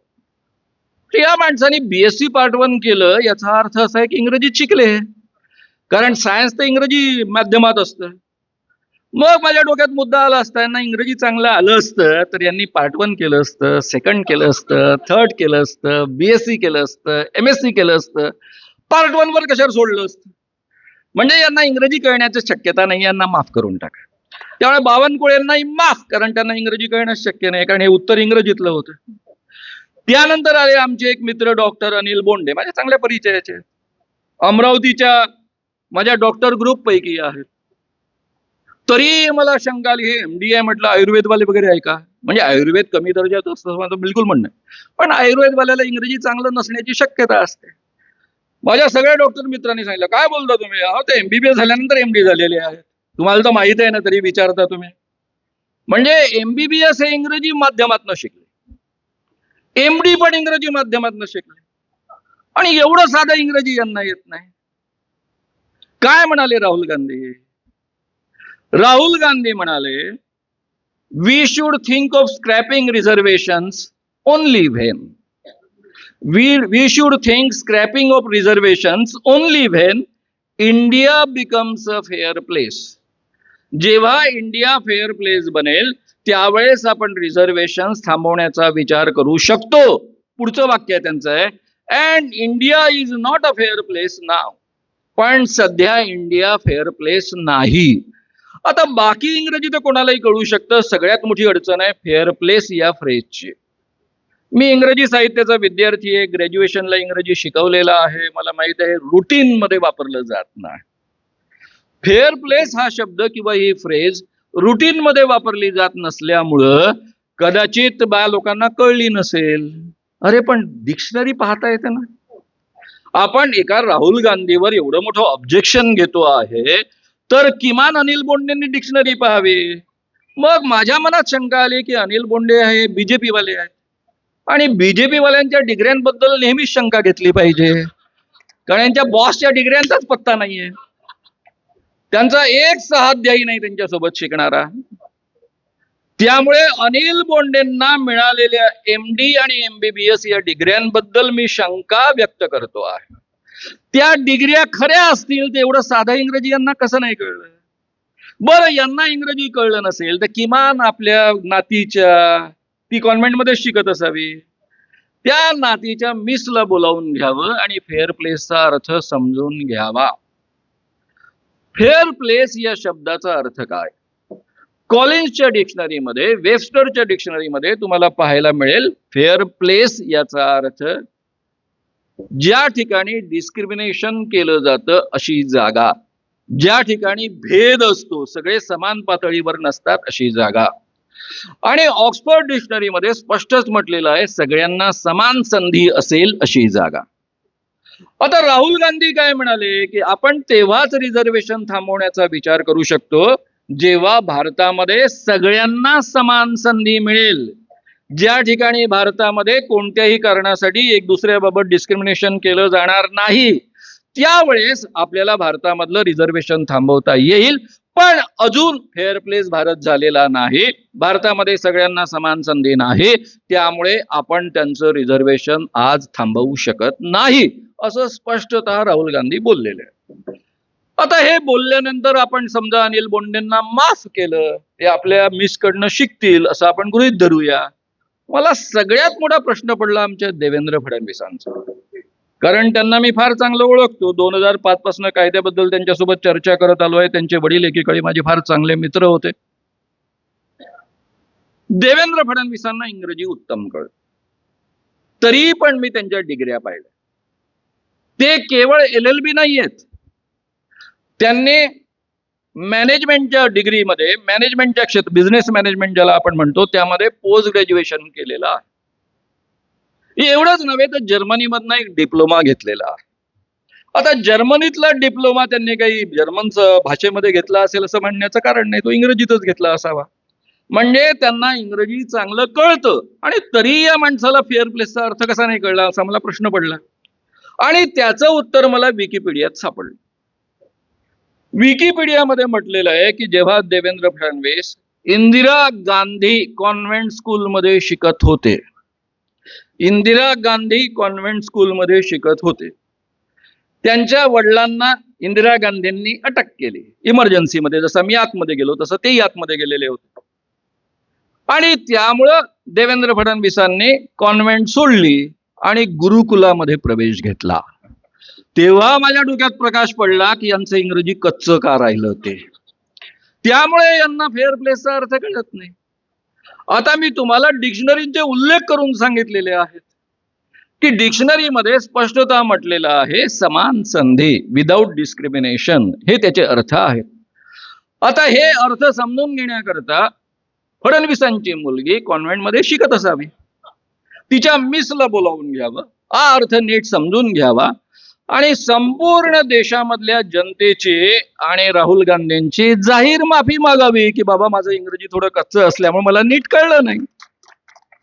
कारण जे राहुल गांधी जातीगत जनतेचा आग्रह धरतात, एवढंच नव्हे तर रिझर्वेशनची मर्यादा 50% 70% वाढवून घ्यावी याकरता घटना दुरुस्ती करण्याचा आग्रह धरतात, ते कसा काय रिझर्वेशनला विरोध करू शकतात. आणि समजा देवेंद्र फडणवीसांना हे जर कळल्यानंतरही ते माफी मागत नसतील तर आपल्याला एवढंच म्हणता येईल, झूठ बोलो बार बार झूठ बोलो, बार बार झूठ बोलो वाले देवेंद्र फडणवीस आहेत. मित्रांनो, मी तुम्हाला या निमित्ताने एवढाच आग्रह करेल की ही जी सांप्रदायिक मनोवृत्तीची माणसं आहेत, मनुवादी विचारसरणीची माणसं आहेत, खुनशी माणसं आहेत, प्रचंड भ्रष्ट आहेत, मी अतिशय जबाबदारीनं बोलतोय, प्रचंड भ्रष्ट आहेत, हुकुमशाही निर्माण करणारी मनोवृत्तीची माणसं आहेत, शेठजी भटजीचं सरकार निर्माण करणारी माणसं आहेत, या बीजेपीच्या लोकांना सत्तास्थानावरनं घालवा, आपली राज्यघटना टिकवा, लोकशाही पुन्हा जिवंत करा, संविधान मांडणारं, शेतकऱ्यांना आणि जनतेला न्याय देण्याचं आश्वासन देणारं हे जे लोकशाहीवादी सरकार आहे, बनू इच्छित आहेत, त्या महाविकास आघाडीला आपण निवडून आणूया असं कळकळीचं आवाहन करून मी या ठिकाणी थांबतो. धन्यवाद, धन्यवाद, धन्यवाद. मित्रांनो, एक आवाहन करायचं होतं. अखिल भारतीय अंधश्रद्धा निर्मूलन समिती जनतेच्या सहकार्यानंच काम करत असते, त्यांच्याच मदतीच्या आधारावर गेली 43 वर्ष काम करत आलेली आहे. समोर QR कोड लागलेले आहे, दाराच्या बाहेर सुद्धा एक QR कोड असेल, त्याचा वापर करून तुम्ही कृपया अखिल भारतीय अंधश्रद्धा निर्मूलन समितीच्या खात्यामध्ये काही मानधन पाठवा. काही मानधन हा शब्द करेक्ट नाहीये, काही योगदान द्या. काही हजारांपासून काही शेकड्यांपर्यंत तुम्ही ते पाठवू शकता. त्या भरोशावरच हे सगळं आंदोलन सुरू असतं. खूप खूप धन्यवाद.